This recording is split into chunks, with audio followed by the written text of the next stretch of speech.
Welcome to Mechanic. Today we have a 2021 Mazda CX-9 here, and on this vehicle I'm going to show you how to replace your rear wiper blade. So to replace this rear wiper blade, we need to be able to remove this cover first because see, we can't remove this enough to be able to get this off. So we pop this cover off, pulling the tabs on the side and then pulling the whole cover off. And now we can raise this up.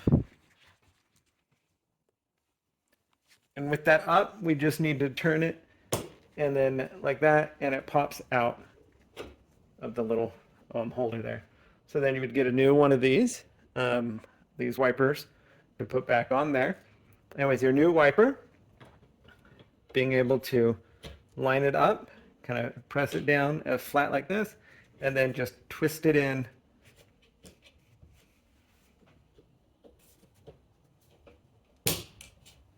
So twist it in, it's got that little clip to get in there, and that locks it into place. And then being able to put this down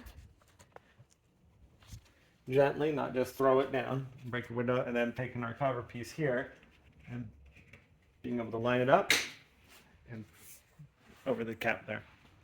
So that would be your replacement of your rear wiper on your Mazda CX-9. Thanks for watching Mechanic, where you can be the mechanic.